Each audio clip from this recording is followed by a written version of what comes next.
নমস্কার দর্শক বন্ধুরা, স্বাগত জানাচ্ছি আপনাদের সবাইকে আমার চ্যানেল আয়ুষ দ্য ফিল্মি বুকওয়ার্মে। কিছুদিন আগেই আমাদের বিরিতি ভূত চতুর্দশী গেল, মানে হ্যালোউইন আর কি।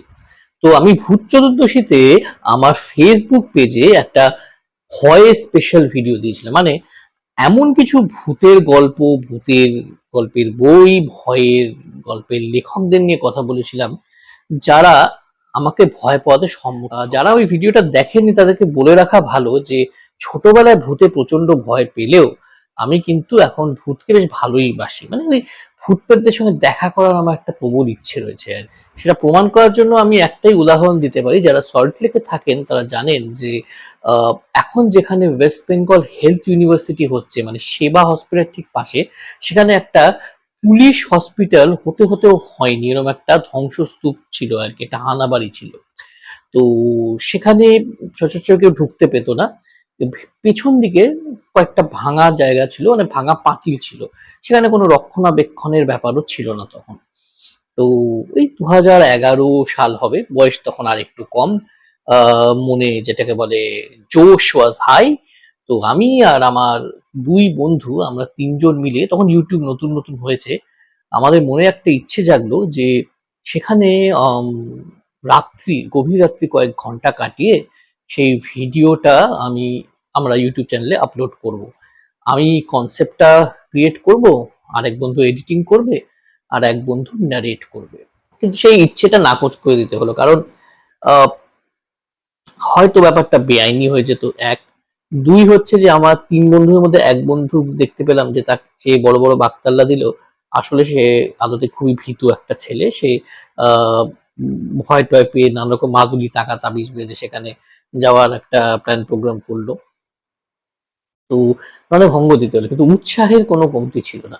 আমরা কিন্তু তার আগে গিয়ে বেশ রেকিটেকিও করে এসেছিলাম আশেপাশে। তো এইরকম একটা ইচ্ছে রয়েছে আর কি আমার, যে কোনোদিন তেনাদের সঙ্গে দেখা হয়ে যাবে। যদিও এখনো সেটা হয়নি, but I can feel some energy এখানে ওখানে। আর আমাকে তান্ত্রিক তান্ত্রিক ভেবে বসবেন না। আসলে আমি বৃশ্চিক রাশির জাতক, তো তো সিক্স সেন্সটা কোথাও কোথাও একটু প্রখর আর কি। এনিওয়েজ, সব আজাইরা কথা ছেড়ে আহ বলি যে ভিডিওর টপিকটা কি। এই ভিডিওতে আমি কিছু এমন গল্পের কথা বলবো যেগুলো ভয়ের, নট নেসেসারিলি ভূতের, কিন্তু ভয়ের গল্প, যেগুলো পড়ে আমি খুব ভয় পেয়েছি। এবং এখানে আমি কিন্তু ফেসবুক ভিডিওতে যে গল্পগুলো কথা বলেছিলাম সে গল্পগুলো কথা এখানে আমি বলছি না, বা সেই লেখক লেখিকাদের কথাও এখানে আমি মেনশন করছি না। তাদের ব্যাপারে যদি আপনারা জানতে চান তাহলে অনুরোধ করব যে ফেসবুকে আমার পেজে খুব বেশি কষ্ট করতে হবে না, একটু স্ক্রল করলেই আপনারা একটা ভিডিও পেয়ে যাবেন, যেখানে আমি ভূত চতুর্দশীর ওই সময়টায় একটা ভিডিও করেছিলাম। তো শুরু করা যাক ভিডিওটা। শুরু করার আগে একটা ছোট্ট অনুরোধ, যে আমার ভিডিও দেখছেন বেশ কিছু মানুষ, কিন্তু আমি দেখছি যে ইদানিং সাবস্ক্রাইব করছেন কম। প্লিজ চ্যানেলটাকে সাবস্ক্রাইব করবে। সাবস্ক্রাইব করলে আর কিছু না, একটা উৎসাহ পাবো, একটা উদ্দীপনা পাবো, আরো ভালো ভালো ভিডিও আপনাদেরকে উপহার দেওয়ার। চলুন তাহলে ভিডিও শুরু করি। প্রথম যে আহ, গল্প সংকলনটা নিয়ে আমি কথা বলবো, সেই গল্প সংকলনটা আমি রেকমেন্ডও করেছিলাম 2023 সালে। আমার বুক রেকমেন্ডেশন লিস্ট আপনারা দেখতে পারেন। আহ, লেখিকা দীপিকা মজুমদার, যিনি আজকাল একটু কম লিখছেন, আম, দীপিকা মজুমদারের লেখা তারে আমি চোখে দেখিনি। এটা বেরিয়েছিল বুক লুক পাবলিশার্স থেকে, এবং এতে তিনটে উপন্যাস ছিল। তো উপন্যাসগুলো নিয়ে আমি খুব বেশি ডেসক্রিপশনে যাচ্ছি না, এটুকু বলতে পারি যে উপন্যাসগুলো কি কেন ভয় পাইয়েছিল আমাকে। প্রথম কথা হচ্ছে, উপন্যাসগুলো মধ্যে এই তন্ত্র মন্ত্র মাম্বো জাম্বো, মারণুচার মারণুচার বলবো না ঠিক, কিন্তু তন্ত্রমন্ত্র বা অনেক জায়গার আহ, লোককথা, বা কোথাও কোথাও কিছু বিদেশের কনসেপ্টও মিশেছিল। আহ, সেদিক দিয়ে উপন্যাসগুলো যে খুব আলাদা কিছু, এক্সেপশনালি আলাদা কিছু তা নয়, কিন্তু উপন্যাসগুলো যেভাবে লেখা হয়েছে, উপন্যাসগুলো আহ, যেভাবে একটা ভয়ের আবহ মেনটেন করেছে, সেদিক দিয়ে আমি বলবো যে যারা ভয়ের আবহটাকে বেশি ভালোবাসেন রাদার দ্যান খুব গোরি ডিটেলস, মানে খুব আহ, মানে এমন কিছু দৃশ্যের বর্ণনা যেটা আপনাকে আপনার ঘেন্না হবে বেশি, আপনি ভয় পাবেন কম, সে ধরনের দৃশ্যের আহ, বর্ণনা এখানে কিন্তু খুব বেশি নেই। এখানে মেনলি অ্যাটমসফিয়ার বিল্ডিং এবং কিছু বাক্যের মাধ্যমে, সিনেমায় যেমন জাম্প স্কেয়ার্স থাকে সেখানে কিছু জাম্প স্কেয়ার্স রয়েছে টুইস্টের মাধ্যমে, মানে গল্পের ন্যারেটিভে কিছু টুইস্ট আছে, কিছু সাসপেন্স আছে সেটার মাধ্যমে। সেদিক দিয়ে খুব সার্থক একটি গল্প সংকলন বা উপন্যাস সংকলনই বলা যেতে পারে এই তারে আমি চোখে দেখিনি দীপিকা মজুমদারের লেখা। আপনারা আহ, বসে সংগ্রহ করতে পারেন। এবং হ্যাঁ, আমি কনফেস করছি যে গল্পগুলো উপন্যাসগুলো পড়ে আমার ভয় লেগেছিল।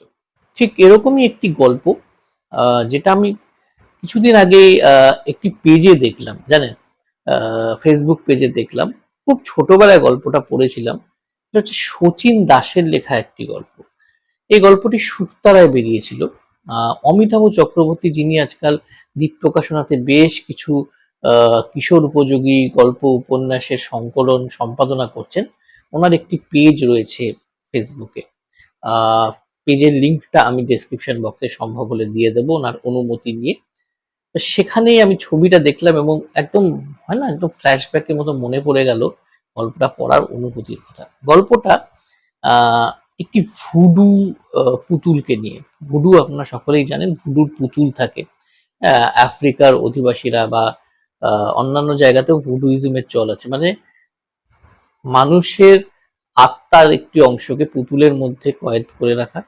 এবং ধরুন সেই পুতুলটার মধ্যে দিয়ে মানুষটাকে চালনা করা। ধরুন আপনি মানুষটাকে কষ্ট দিতে চান, সেই মানুষটার উপর আপনার খুব রাগ, আপনি মানুষটার হাতে একটা ছোঁচ ফুটিয়ে দিলেন, সেই মানুষটা যন্ত্রণা চিৎকার করে উঠবে, সেরকম একটা ব্যাপার আর কি। সেই কনসেপ্টের উপরে লেখা চমৎকার একটি গল্প। এই শচীন দাস কিন্তু বেশ কিছু ভয়ের গল্প লিখেছেন ছোটদের জন্য, আহ, কিন্তু এখন ওনার কোনো গল্প সংকলন দেখাও যায় না, শোনাও যায় না এটার ব্যাপারে। এই গল্পটা সবচেয়ে বড় আকর্ষণ ছিল ময়ূক চৌধুরীর আঁকা কিছু অলঙ্করণ। সে অলঙ্করণটাও এত রিয়েলিস্টিক্যালি আঁকা ছিল, ভুডুর পুতুলটা এত রিয়েলিস্টিক্যালি আঁকা ছিল যে পড়ার সঙ্গে সঙ্গে ইলাস্ট্রেশন গুলো দেখে একটা দৃশ্যকল্প মাথায় ভেসে উঠেছিল এবং সেটাই আমার ভয়ের কারণ হয়ে দাঁড়িয়েছিল। ভীষণই ভয়ের একটি গল্প বা খুব আতঙ্কের একটা আবহ সৃষ্টি করা গল্প। আপনারা সম্ভব হলে অবশ্যই পড়বেন। এরপর আমি পানিমুড়ার কবলে বলে একটি গল্পের কথা বলবো, যেটি লিখেছিলেন সুনীল গঙ্গোপাধ্যায়। এই গল্পটা আমার, মানে কি বলবো, এই টিনেজে পড়া বলতে পারেন, মানে তখন আমার 13-14 বছর বয়স। একটি গল্প সংকলন বলে শহীদ বা প্রকাশনা বিভাগের গল্প সংকলন সেটি, সেখানে আমি পড়েছিলাম। পানিমুড়া একটি অনেক লোককথায় বা আহ, গ্রামে যেসব কথা বা ভয়ের গল্প প্রচলিত থাকে, সেখানে প্রচলিত একটি কি বলবো, একটা ক্রিচার বলতে পারেন বা একটা অপদেবতা বলতে পারেন। আহ, সেটা জলের নিচে থাকে, জলের তলায় থাকে এবং সেই জলটা বা সেই পুকুরটা অভিশপ্ত থাকে আর কি। সেটা তার টেরিটরি, তার এরিয়া। আপনি যদি সেখানে ভুল করে জলে পা রাখেন, আপনার পাটা এভাবে টেনে নেবে। আমি জল জিনিসটা খুব ভালোবাসি এবং জলে ডুব দিতে বা ইয়ে দিতে আমার যে খুব ভয় লাগে তা নয়, ইনফ্যাক্ট আমি ভালোই বাসি সেটা। কিন্তু আমার ভীষণ বড় একটা ভয় হচ্ছে, আমি জলে দাঁড়িয়ে আছি, হয়তো হাঁটু জলেই দাঁড়িয়ে আছি, আর কেউ আমার পাটা নিচ থেকে টেনে ধরবে। এবং এই গল্পটা যেহেতু সেই ভয়টার উপরেই বেস করা, সেজন্য ওটা পড়ে আমি ভীষণই, গল্পটার এমনই সুদূর প্রসারী প্রভাব ঘটেছিল আমার মনের মধ্যে যে আমি রাত্রিবেলা স্বপ্নে গল্পটাকে পুরোই প্লে আউট হতে দেখেছিলাম আর কি। এবং সকালবেলা মানে ঘুমটা কিছুতেই যাচ্ছিল না, কারণ রাত্রিবেলা বলতে পারেন আমি তারপরে একটা রাতের একটা পিরিয়ড জেগেই ছিলাম। ভাগ্য ভালো ছিল যে পরের দিন ছুটি ছিল স্কুল, তাই মানে পড়াশুনোর ক্ষতি বা ক্লাসের ক্ষতি হয়নি। এরপর বলবো দেবারতী মুখোপাধ্যায়ের লেখা একটি গল্পের কথা। দেবারতী মুখোপাধ্যায় ভয়ের গল্প কম লিখেছেন, ভূতের গল্প কম লিখেছেন, কিন্তু যেগুলো লিখেছেন প্রত্যেকটাই কিন্তু আমাকে কম বেশি ভয় পেয়েছে। কিন্তু আমি এই গল্পটি পড়ে যতটা ভয় পেয়েছিলাম, আহ কেন জানি না ওনার অন্য গল্পগুলো ততটা ভয় পাইনি। অবভিয়াসলি ভয়ের গল্প পড়ার যে থ্রিলটা, যার জন্য মানুষ ভূতের গল্প পড়ে, ভয়ের গল্প পড়ে, সেই থ্রিলটা অবশ্যই আমি পেয়েছিলাম, কিন্তু জেনুইনলি ভয় আমি এই গল্পটা ছাড়া অন্য গল্পে পাইনি। কিন্তু এই গল্পটা আমাকে জেনুইনলি ভীষণ ভীষণ ভয় পাইয়ে দিয়েছিল। এবং আমার মনে একটা প্রশ্ন জেগেছিল যে এটা একটা কিশোর পাঠ্য পত্রিকার পূজাবার্ষিকীতে ছাপা হয়েছে, এটা কি আদৌ কিশোর পাঠ্য? কারণ গল্পটা কিন্তু পড়ে এই বয়সে আমি ভয় পেয়েছি। গল্পটার নাম হচ্ছে নীলাম্বরের খিদে। এটা এখন বই আকারেও প্রকাশ পেয়েছে, দ্বীপ প্রকাশনা থেকেই বেরিয়েছে, আপনারা সংগ্রহ করতে পারেন। একটি বাবা ও মেয়ের গল্প। বাবার বদলি হয়েছে কুচবিহার জেলা এবং বাংলাদেশের বর্ডার একটা গ্রামে।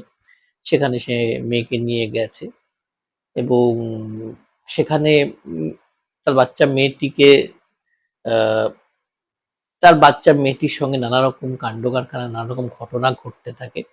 সেখানে প্রচলিত একটা গল্প রয়েছে, ভয়ের গল্প রয়েছে, এক আত্মার গল্প রয়েছে, তার সঙ্গে এই ঘটনাগুলো কিভাবে সম্পর্কিত, এই নিয়ে মূলত গল্পটা।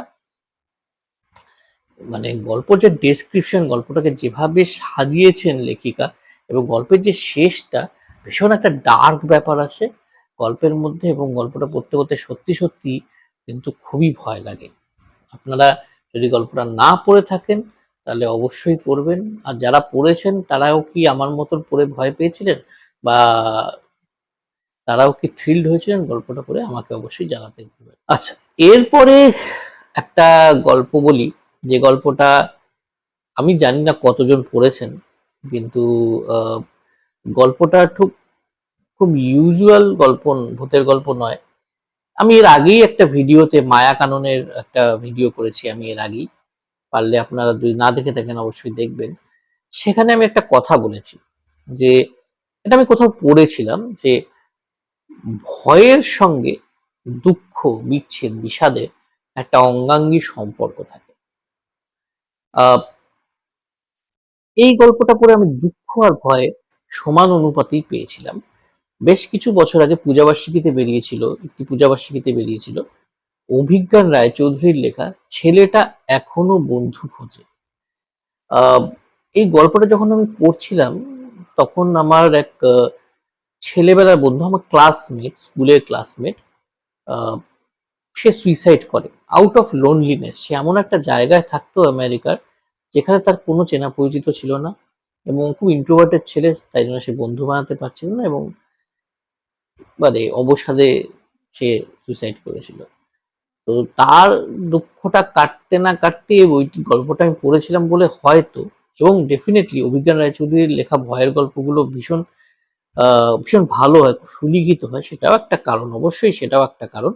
এই দুটো মিলিয়ে আমার যে এক্সপিরিয়েন্স হয়েছিল, সেটাই ৯ বছর পরেও আমার মানে স্পষ্ট মনে আছে। মনে আছে যে আমি কখনো কাঁদছি, আর কখনো পুরো লেপ দিয়ে নিজেকে ঢেকে নিচ্ছি। তখনও আমি বিবাহ বন্ধনে আবদ্ধ হইনি, তখন আমার বিয়ে হয়নি। একটা ঘরে আমি একা থাকতাম, আর অনেকটা দূরে আরেকটা ঘরে আমার মা ছিলেন তখন, বাবা অন্য জায়গায় থাকতেন। আমি এই বুড়ো বয়সে, আমার মনে আছে এখনো, আমি রাত ২টো না ২:৩০টার সময়, মা তখন গভীর ঘুমে, এবং উনি অসুস্থও থাকতেন তখন। আমি মার পাশে গিয়ে মাকে ডিস্টার্ব না করে মায়ের গা থেকে ব্ল্যাঙ্কেটটা একটু টেনে নিয়ে ঘুমিয়ে পড়েছিলাম। আর যখন মা সকালবেলা উঠেছে, মা দেখে, মা বুঝেছে কিছু একটা হয়েছে। ব্রেকফাস্ট অব্দি জিজ্ঞেস করেই গেছে, তারপর আমি কনফেস করেছি। তো মা বলছে, ঠিক আছে, আগামী ৩ দিন কোনো ভূতের গল্প পড়া বারণ। সেই ছোটবেলার মতো একটা বিধিনিষেধ দিয়ে দিলেন আর কি, আর তুই আমার সঙ্গেই শুবি এই ৩ দিন। তো এতটাই ভয় পেয়েছিলাম এই গল্পটা পড়ে। এবার বলবো ভূত ভুতুম, নবরোজ। মূলত এই দুটি পত্রিকা বা পূজাবার্ষিকী, এখানে পড়া কিছু, বা এখানে ডিসকভার করা কিছু লেখক লেখিকাদের কথা, এবং তাদের কিছু গল্পের কথা বা উপন্যাসের কথা, যেগুলো পড়ে আমি ভীষণ ভয় পেয়েছি। নট নেসেসারিলি সেগুলো ভূতের গল্প, কিন্তু সেগুলো ভয়ের গল্প অবশ্যই। সেখানে আবার মানে বেশিরভাগই লেখিকা, বা তারা বেশিরভাগই মহিলা। আহ, এবং মাত্র একজনই পুরুষ রয়েছেন তার মধ্যে। তো যে পুরুষ লেখক, এখানে লেডিস ফার্স্টের জায়গায় আমি জেন্টস ফার্স্ট করি, পুরুষ লেখকের কথাই আগে বলি। পুরুষ যে লেখক, ওনার নাম হচ্ছে বিক্রমজিৎ মিশ্র। আমি শুনেছি যে উনি একজন তান্ত্রিক, এবং উনি আমার ওনার লেখা বেশ কিছু উপন্যাস নবরোজে বেরিয়েছে, এবং গত বছরও বা ২ বছর আগেও একটা বেরিয়েছিল, যেটা নিয়ে আমি ডিটেইলে আমার নবরোজের পড়া সেরা গল্প উপন্যাসে আলোচনা করেছি। আপনারা সার্চ করে দেখতে পারেন, সম্ভব হলে আমি লিঙ্ক ডেসক্রিপশন বক্সে অথবা প্রথম কমেন্টে দিয়ে দেবো, আপনারা অবশ্যই দেখবেন। তো বিক্রমজিৎ মিশ্রের লেখা একটি বই আছে, এটা এবারও প্রকাশনা থেকে বেরিয়েছিল, সেটা নাম হচ্ছে বিষাই সিদ্ধ। উনি যেহেতু নিজে একজন তান্ত্রিক, তাই তন্ত্রমন্ত্রের প্রক্রিয়াগুলো শুধু বিভূমিশা সৃষ্টি করার জন্য বা তার মধ্যে কোনো অথেন্টিসিটি নেই সেভাবে কিন্তু উনি লেখেন না। উনি যেগুলো লেখেন সেগুলোর মধ্যে যথেষ্ট অথেন্টিসিটি থাকে, এবং উনি কিন্তু ভয় এবং সাসপেন্স, মানে থ্রিলার এবং হরর দুটো জনরাকে খুব সুন্দর মিক্স করেন। ওনার গল্পগুলো আমি দেখেছি সবসময়, এবং বেশিরভাগ ক্ষেত্রে সেটা খুব কার্যকরী হয়। মানে একে থ্রিলারের থ্রিল ফ্যাক্টরটা থাকে, তারপরে আবার স্কেয়ার ফ্যাক্টরটাও থাকে। তো দুটো মিলে একটা মোটামুটি পাঠকদের মানসপটে একটা বিস্ফোরণ হয় বলা যেতে পারে আর কি। আহ, বেশ বেশ ভালো ওনার উপন্যাসগুলো, এবং মোরালে সবগুলো পড়েই আমি বলতে দ্বিধা নেই, ভয় পেয়েছি। কথা প্রসঙ্গে মনে পড়ে গেল, আরেকজন লেখক আছেন যার একটি গল্প সংকলন স্বয়ং অভীক সরকার রেকমেন্ড করেছিলেন একবার। ওনার রিভিউ পড়েই আমি বইটা কিনি। বইটির নাম ছিল ডাইনি, লেখকের নাম হচ্ছে দীপঙ্কর চৌধুরী। আহ, ডাইনি মূলত হচ্ছে ওই বৈঠকি চালে বলা গল্প, বেশিরভাগই ভূতের অতিলৌকিক অলৌকিক গল্প। এবং এই লেখকের গল্পগুলো আমাকে এমনই ইমপ্রেস করে, কিছু কিছু ক্ষেত্রে ভয়টা মানে খুব চেপে ধরে ভয় পাওয়াচ্ছে সেরকম ভয় নয়, বা একটা গা শিরশিরে এমন একটা অনুভূতি আমাকে দেয়, যে আমি ওনার লেখা আরেকটি গল্প সংকলনও কিনেছিলাম, যেটা খুব সম্ভব মায়া কানন থেকে বেরিয়েছিল। সংকলনটির নাম হচ্ছে এক্কা দোক্কা। দুটো গল্প সংকলনই আপনারা পড়ে দেখবেন, অনুরোধ রইল। দুর্দান্ত দুটি গল্প সংকলন, এবং প্রত্যেকটা গল্প লেখার ধরনটা খুব বৈঠকি। তো তো মনে হয় যে সামনাসামনি ঘটনাগুলো ঘটছে, আর মানে ইম্প্যাক্টটা তখন আপনি বুঝতে পারবেন। আপনি গল্পটা শেষ করে ৫-১০ মিনিট একটু চুপচাপ বসে থাকবেন, আস্তে আস্তে ভয়টা আপনার উপর কিন্তু চেপে বসবে। এটা আমার ক্ষেত্রে হয়েছিল। আমি গল্পটা পড়ে একটু চুপচাপ বসেছিলাম, মানে পড়ে নিয়েছি, হয় না একটা দেখুন, গল্প পড়া, কোনো গল্পের বই পড়া, তার এফেক্টটা ফিল হতে একটু সময় লাগে। সেই সময়টা আমি সবসময় দিই অ্যাজ আ রিডার। তো সেই সময়টা আমি দিচ্ছিলাম, দিতে গিয়ে দেখলাম যে ভয়টা আমার উপর চেপে বসছে। আমি কি করেছিলাম, আপনারা শুনলে হয়তো একটু হাসবেন। আমি মোবাইলে ওই কপিল শর্মার শো হয় না, আমি সচরাচর দেখি না, ওই কপিল শর্মার শো একটা খুলে দেখছিলাম যাতে হাসি পায় আর ভয়টা বেরিয়ে যায়। আহ, দুর্দান্ত দুর্দান্ত লেখা কিছু গল্প সংকলন, অবশ্যই আপনারা পারলে সংগ্রহ করবেন। এরপর আসি লেডিসদের কথায়। প্রথম যার কথা বলবো উনি হচ্ছেন দীপাঞ্জনা দাস। দীপাঞ্জনা দাস প্রথমে বোধহয় ভূত ভুতুমের পেজে লিখতেন, খুব সম্ভবত। ভূত ভুতুমের একটা ফেসবুক পেজ ছিল, সেখানে কিছু গল্প পড়ে আমার বেশ ভালো লেগেছিল ওনার। তারপরে উনি ভূত ভুতুমে গল্প লেখেন। আহ, সেখানে একটি গল্প আমার বিশেষ ভয়ের কারণ হয়ে দাঁড়িয়েছিল। গল্পটি কিন্তু খুব ভূতের বলা যাবে না, একটা সাইকোলজিক্যাল হরর বলা যেতে পারে। গল্পটির নাম ছিল তোমার ঘরে বসত করে কয়জনা। গল্পটি 60s সেট করা, যখন চিঠি লেখাটা ভীষণ কমন ছিল। চিঠিটাই মেন ছিল আর কি, টেলিফোনও খুব কম লোকের বাড়িতেই তখন থাকতো। সেই সময়কার একটা ঘটনা বলা হয়েছে। একটি কিশোর ছেলে, তার পিসির বিয়ে হয়েছে, পিসেমশাই খুব সুপুরুষ একজন মানুষ, খুব ফ্রেন্ডলি। সাধারণত এই ধরনের মানুষের সঙ্গে বাড়ির যে বাচ্চা ছেলে থাকে, কিশোর ছেলে থাকে, তাদের খুব ভাব হয়ে যায়। তো পিসেমশাইয়ের সঙ্গে এরও খুব ভাব হয়ে গেছে। তারপর পিসেমশাই ব্যবসা করতে একটি শহরে গেছেন, সেখান থেকে পিসিকে চিঠি লেখেন। এবং তখন একটা নিয়ম ছিল, এসব চিঠি পড়তে নববধূরা একটু লজ্জা পেত। আর তাদের ভাইপো, ভাই, বোন এদেরকে দিয়ে চিঠিগুলো পড়াতেন। তো চিঠিগুলো ওই কিশোর ছেলেটি পড়ত। ১ম চিঠিগুলো খুব সুন্দর, সেখানকার বিবরণ, জায়গার বিবরণ ছিল। আস্তে, আস্তে চিঠিগুলো খুব অসংলগ্ন হতে শুরু করে। আর তার সঙ্গে যে একটি ফটো পাঠাতেন, পিসেমশাই একটি ফটো পাঠাতেন, একটি করে চিঠির সঙ্গে একটি করে ফটো পাঠানো হতো। সেই ফটোগুলো কেমন যেন, ফটোগুলোর মধ্যে দেখে বোঝা যেতে লাগলো যে পিসেমশাইয়ের মধ্যে কিছু চেঞ্জ আসছে। হঠাৎ করে চিঠি আসা বন্ধ হয়ে যায়। কোনো খবর পাওয়া যাচ্ছে না। আ ছেলেটির বাবা, মানে এই নববিবাহিতা স্ত্রী, তার দাদা এবং এই ছেলেটি দুজনে মিলে ডিসাইড করে যে তারা সেই শহরে যাবে। তারপর কি হয়? এই নিয়ে মূলত গল্প। আ কোনো স্পয়লার আমি এখানে দিইনি। কারণ এরপর যা হয়, আপনি যদি খুব সিজনড হরর গল্পের পাঠকও হন, আপনি আন্দাজ করতে পারবেন না। ভীষণ দম বন্ধ করা একটা গল্প, শ্বাসরোধ করা একটা গল্প, দম বন্ধ করা একটা গল্প, যেখানে আপনার একটা ক্লস্ট্রোফোবিয়ার ফিলিং হবে। অসাধারণ একটি গল্প। এই লেখিকারই এই গত বছর ভূতভুতুমে একটি চমৎকার লেখা, এরকমই একটি চমৎকার লেখা বেরিয়েছিল। আ কিছুটা জম্বি স্টোরি টাইপের, কিন্তু খুবই অভিনব নাম এখন আমার মাথায় আসছে না। কিন্তু উপন্যাসটি দারুণ। ৫ ৫ জন বন্ধু, তাদের মধ্যে একজনকে খুব বুলি করা হয়। আ তাকে খুব আ হেনস্থা করা হয়। এরকম ৫-৬ জনের একটি গ্রুপ। তারা একটি ছোট শহরে গেছে। সেখানে একটি ডাকবাংলোতে রয়েছে এবং আ এই ছেলেটির সঙ্গে সেদিন রাতে কিছু একটা ঘটছে। সেই দিন উপন্যাসটি শুরু হয়। খুব সাদামাটা, খুব প্রেডিক্টেবল ভাবে উপন্যাসটি শুরু হয়। কিন্তু তারপরে উপন্যাসটি এমন, এমন টুইস্টে ভরা যে প্রেডিক্ট করা খুব মুশকিল হয়ে যায়। দীপাঞ্জন দাশের যে এই উপন্যাসগুলো বললাম, এর বাইরেও যে গল্পগুলো পড়েছি, একটি ওনার দারুণ গল্প সংকলন আছে, 'তোমার চোখের কালো চাই'। আপনারা পারলে অবশ্যই পড়বেন। ২-৩ টে উপন্যাসিকা উপন্যাস রয়েছে বিভাস সংকলনে। আ ২ বন্ধু কিছু সুপার ন্যাচারাল ঘটনা সলভ করে। আ ওই ৩ টে গল্পই, একটি গল্পকে বলা যেতে পারে একটু প্রিকারসন, আর বাকি দুটো সলিড উপন্যাস রয়েছে আ সেই সংকলনে। সত্যি, সত্যি ভয় পাওয়ার মতন।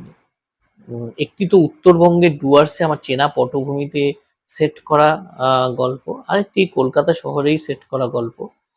দারুণ গল্পগুলো। মানে গল্পের যে বিষয়বস্তু, শুধু বিষয়বস্তু ভালো হলেই তো হবে না। গল্পের যে ট্রিটমেন্ট, গল্পটাকে যেভাবে ট্রিট করা হচ্ছে, আ ভীষণ, ভীষণ ভালো, ভীষণ এফেক্টিভ। হরর গল্পের এফেক্টটা হচ্ছে মেইন, অভিঘাত সৃষ্টি করাটা হচ্ছে মেইন। সেই অভিঘাতটা কিন্তু এই গল্পগুলো খুব ভালোভাবেই সৃষ্টি করে। আপনারা পারলে পড়বেন, আপনাদের অবশ্যই ভালো। এরপর যে লেখিকার কথা আমি বলবো, উনি আ হচ্ছেন সম্পর্কে, আমি যতদূর জানি, শরদিন্দু বন্দ্যোপাধ্যায়ের নাতনি, এবং ওনার বেশ কিছু গল্প সংকলন, উপন্যাস বেরিয়েছে ফ্রিডম পাবলিকেশন থেকে। ওনার নাম হচ্ছে তন্দ্রা বন্দ্যোপাধ্যায়। ওনার লেখাগুলো কি বলবো, লীলা মজুমদার, সৈয়দ মুস্তফা সিরাজ, আ কিছুটা সত্যজিৎ রায়, কিছুটা শরদিন্দু বন্দ্যোপাধ্যায়, এনাদের লেখাগুলোর একটি চমৎকার মিশেল। প্রত্যেকটির হরর গল্পের লেখার যে বিশেষত্বগুলো আছে, সেগুলো সবই ওনার লেখার মধ্যে পাওয়া যায়। আ গল্পগুলো না ঠিক, সবচেয়ে ভালো জিনিস যেটা তন্দ্রা বন্দ্যোপাধ্যায়ের, ওনার এমনি ফ্যান্টাসি কিছু উপন্যাসও আছে। সেগুলোতেও আমি এটা দেখেছি। উনি না একটা খুব ভালো ওয়ার্ল্ড বিল্ডিং করতে পারেন। মানে একটা নিজস্ব একটা জগৎ উনি সৃষ্টি করতে পারেন। আর পাঠকদেরকে সেই জগতে উনি টেনে নেন। এবং ভয়ের গল্পে ওরকম একটা জগৎ সৃষ্টি করা, সেখানে টেনে নেয়া, বুঝতেই পারছেন। আপনি সেই জগতে ঢুকে পড়ে আপনি ভয়ও পাবেন। আর ওনার লেখনীর এমন একটা অদ্ভুত গুণ আছে যে আপনি ভয়ও পাবেন, আবার আবার ওই বইটা বন্ধও করতে পারবেন না। গল্পটা আপনি থামাতে পারবেন না। পড়তে থাকবেন, ভয় পেতে থাকবেন। এরকম আরকি। সেই ওয়ার্ল্ড বিল্ডিংটা এত সুন্দর না, মানে ভীষণ সুন্দর। এবং উনি কিন্তু চেনা পরিচিত পরিবেশের মধ্যেই ভয়টা খুঁজে নেন। উনাকে খুব এক্সোটিক জায়গায় যেতে হয় না। এটা আমার খুব ভালো লাগে। এবং মেয়েদের মধ্যে আহ, যে সিক্স সেন্স থাকে, এটা কিন্তু সত্যি, এটা প্রমাণিত সত্য, এবং আমি এই এর প্রমাণ পেয়েছি। আমার মার ক্ষেত্রে আমি এই প্রমাণ পেয়েছি, আমার স্ত্রীর ক্ষেত্রে এই প্রমাণ পেয়েছি, আমার দিদুর ক্ষেত্রে পেয়েছি। আম, এই যে সিক্স সেন্সটা, এই যে কিছু অতীন্দ্রিয় জিনিস ফিল করার ক্ষমতাটা, এটার এই যে অ্যাসপেক্টটা, এটার ব্যবহার উনি ওনার গল্পগুলোতে দারুণ ভাবে করেছেন। ওনার গল্পগুলো, উপন্যাসগুলো প্রত্যেকটাই আমাকে কোথাও না কোথাও শিহরিত করেছে, ভয় পাওয়ানোর থেকে বলবো আমাকে শিহরিত করেছে, কোথাও না কোথাও একটু হলেও আতঙ্কিত করেছে। আরেকজন লেখিকা যার লেখা আমি খুব সম্প্রতি পড়েছি কিছু লেখা, এবং দু তিনটি লেখা আমাকে অবশ্যই ভয় পাইয়েছে, তিনি হচ্ছেন মীনাক্ষী সেন শর্মা। আমি শুনেছি এটা ওনার ছদ্মনাম। আহ, ওনার আসল নামটা আমি এখনো মানে মনে পড়ছে না, কিন্তু মীনাক্ষী সেন শর্মা নামেই তিনি লেখেন, সেই নামে তিনি আস্তে আস্তে বিখ্যাত হচ্ছেন। আহ, ওনার হনহনি সেই মেলাটা গত বছর ভূত ভুতুমে বেরিয়েছিল, ভীষণ ভীষণ ভয়ের একটি গল্প, আহ, কিন্তু আদৌ ভূতের গল্প নয়। এবং উনিও কিন্তু এই তন্দ্রা বন্দ্যোপাধ্যায়ের মতন একটা ওয়ার্ল্ড বিল্ড করতে পারেন, সেই পৃথিবীতে পাঠককে টেনে নিয়ে আবিষ্ট করে রাখতে পারেন। এবং মানে অদ্ভুত একটা উপন্যাস, মানে উপন্যাসটা সম্পর্কে আপনাদেরকে কিছু বলা উচিত হবে না, এটুকুই বলবো যে এই ধরনের উপন্যাস আমি অন্তত বাংলায় পড়ি।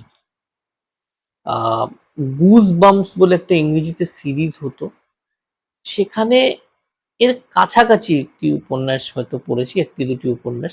তো সেগুলো কি বলতো, সেগুলো তো বিদেশের পটভূমিকায় লেখা, পাত্র চরিত্ররা, পাত্রপাত্রীরা তারাও বিদেশি, সেজন্য ঠিক একাত্ম ফিল করিনি সেই গল্পটার সঙ্গে। এখানে কিন্তু একটি এখানকারই মফস্বল শহরের গল্প বলা হয়েছে, তাই একাত্ম নিজেকে ফিল করতে পেরেছি। এবং বলা বাহুল্য, যদি আমি একাত্ম হয়ে যাই গল্পের সঙ্গে, তাহলে সেটা যে রসের গল্প, সেটার এফেক্ট আমার উপর পড়তে বাধ্য, কাজেই ভয় পেয়েছি। ওনার আরেকটা লেখাও পড়েছি কিছুদিন আগে, জু পা ঘো বলে ওনার একটা গল্প সংকলন আছে, ছোট্ট একটা গল্প সংকলন, সেখানকার লেখাগুলো কিন্তু আমাকে বেশ ভয় পাইয়েছে। শেষে, একদম শেষে আমি আরেকজন লেখকের কথা বলবো, যার দুটো লেখা আমাকে ভীষণ ভয় পাইয়েছে।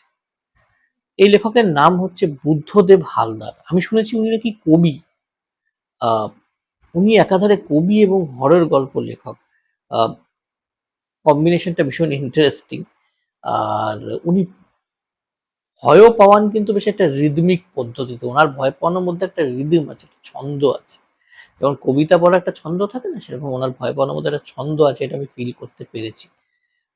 ওনার একটি আপাদমস্তক থ্রিলার পড়েই আমি ভয় পেয়ে গেছিলাম, ৫ নম্বর হারান মিস্ত্রি লেন বোধহয় এটার নাম ছিল, কোন নগরে সেট করা, কলকাতাতে অল্প বিস্তর সেট করা উপন্যাসটা, এক খুনিকে, এক সাইকোপ্যাথকে খোঁজার গল্প। সেখানে এমনভাবে অ্যাটমসফিয়ার বিল্ড করেছে, বিশেষ করে কোন নগরের যে অংশটা রয়েছে, মানে বেশ কিছু জায়গায় আমাকে বইটা বন্ধ করে দিতে হয়েছে মাঝে মাঝে। আমার মনে হচ্ছিল যে আমার আশেপাশেই কেউ রয়েছে। এবং ঘটনাচক্রে আমি বইটা নিয়ে গেছিলাম একটি রিসোর্টে, এবং সেই রিসোর্টে বসে যেহেতু আমি এটা পড়ছিলাম, খুবই লোনলি একটা পরিবেশ, একাকিত্বের পরিবেশ, চারিপাশে ঝিঝির ডাক, তার মধ্যে পড়ছিলাম। বিশ্বাস করুন, ভয়ে আত্মারাম খাঁচাছাড়া হওয়ার উপায় হয়েছিল, কিন্তু কাউকে বুঝতে দিইনি, কিন্তু সেটা আজকে আপনাদের সঙ্গেই ফার্স্ট টাইম শেয়ার করলাম। পালক পাবলিশার্স থেকে বেরিয়েছে, পড়তে পারেন, ঠকবেন না, দারুণ একটি উপন্যাস। এর বাইরে ওনার একটা ছোট্ট গল্প সংকলন আছে, ৪-৫টা গল্প রয়েছে। আমি প্ল্যাটফর্ম থেকে কিনেছিলাম, ওদের প্ল্যাটফর্মে পাওয়া যায়, যদিও ওটা প্ল্যাটফর্ম পাবলিকেশনের নয়। গাঙ্গুটিয়ার হানাবাড়ি, আমার সুপার মেগা বুক হল ২০২৫ সালে বইমেলা, সেখানেই আমি বইটি সংগ্রহ করি। আমি এটা ওই বইমেলার ভিডিওতে আমি দেখিয়েছি। গাঙ্গুটিয়ার হানাবাড়িটাও ভীষণ একটা মানে আহ, ভয় আতঙ্ক সৃষ্টি করা গল্প। হ্যাঁ, এর মধ্যে হিংস্রতা রয়েছে, কিছু কিছু জায়গায় একটু হিংস্র ব্যাপার রয়েছে, ভায়োলেন্ট ব্যাপার রয়েছে, কিন্তু তা সত্ত্বেও আমি বলবো, দাঁড়ান, আরেকজন আছে, ওনার কথা বলে আমি শেষ করে দেবো ভিডিওটা, প্রমিস। উনি হচ্ছেন ত্রিজিৎ কর। ত্রিজিৎ করের প্রথম যে লেখা ছিল, প্রথম লেখা যে উপন্যাস ছিল, তার নাম ছিল বিট্টলিনী। বিট্টলিনী নিয়ে আমার মনে আছে বইমেলায় বেশ হাইপ ছিল, এবং আমি সে সময় প্রচুর হরর গল্প উপন্যাস পড়ছিলাম। এখন সেই সংখ্যায় আমি পড়ি না, তো সেই সময় খুব পড়ছিলাম, তো আমি বিট্টলিনী বইটি সংগ্রহ করি। খারাপ লাগেনি আমার উপন্যাসটা, তবে তেমন কিছু আমাকে ইমপ্রেস কিন্তু করতে পারেননি তিনি তার প্রথম উপন্যাসে। তারপরে ঝুমনি বেরোলো, এবং আমাকে অনেকেই বলল যে এই উপন্যাসটি কিন্তু দারুণ হয়েছে, খুব ভয়ে কিনতে পারো। আমি আহ, সুশোভন রায়, আপনারা সবাই চেনেন তাকে, আহ, তার থেকে আমি বইটি অর্ডার করে আনালাম, আমার এখনো মনে আছে। তারপরে কি বলবো, সেটা পড়ে থ্রিলড হলাম, ভয় পেলাম, এবং একটা জিনিস রিয়েলাইজ করে খুব ইমপ্রেসড হলাম যে প্রথম উপন্যাস থেকে ওনার দ্বিতীয় উপন্যাস বা উপন্যাসের সংকলনের মধ্যে একটা বিশাল ইমপ্রুভমেন্ট নিজের লেখনীর মধ্যে, ওয়ার্ল্ড বিল্ডিং এর মধ্যে, এবং এই যে ভয়ের অভিঘাত সৃষ্টি করা লেখনীর মাধ্যমে, সেই ব্যাপারে তিনি বিশাল একটা ইমপ্রুভমেন্ট করে ফেলেছেন। এবং কম বয়সে ইমপ্রুভমেন্ট করা, ভুল থেকে শেখা, এটা কিন্তু কম কথা নয়। যদি বিড়ালকে ভয় পান, আমি অ্যাডভাইস করব যে খুব সাবধানে কিন্তু এই উপন্যাসটা পড়বে। মানে বিড়ালের সঙ্গে সম্পর্কিত, এবং মানে উপন্যাসটি কিন্তু তাহলে আপনাকে খুব আতঙ্কিত করবে, আপনার যদি মার্জার ভীতি থাকে আর কি। আহ, দারুণ একটি উপন্যাসিকা সংকলন, আমার পার্সোনালি খুব ভালো লেগেছিল। এবং সেই সময় বিভা বেশ কিছু ভয়ের উপন্যাস সংকলন বের করছিল, তার মধ্যে এটি অন্যতম। তো এই ছিল আমার একটি হ্যালোইন স্পেশাল তালিকা বলতে পারেন, বা শীত আসছে, গা শিরশিরে অনুভূতি, তার আগে একটা প্রিকারসর বলতে পারেন। আম, আমার প্রিয় কিছু বা এমন কিছু গল্পের একটি তালিকা আপনাদের দিলাম, যেগুলো আমাকে ভয় পাওয়াতে সমর্থ হয়েছে, আমাকে ভয় পাইয়েছে, আতঙ্কিত করেছে, শিহরিত করেছে। আপনাদের মধ্যে কারা এই গল্পগুলো পড়েছেন, আম, জানাবেন আপনাদেরও ভয় লেগেছে কিনা, আপনারাও একইভাবে শিহরিত, রোমাঞ্চিত হয়েছেন কিনা। আবার আসবো আরেকটি নতুন ভিডিও নিয়ে। ভালো থাকবেন, সুস্থ থাকবেন, সাবধানে থাকবেন। শুভরাত্রি। ভিডিওটা দেখে ভয় পাবেন না কিন্তু, মজা করছি। ভালো থাকবেন। টাটা।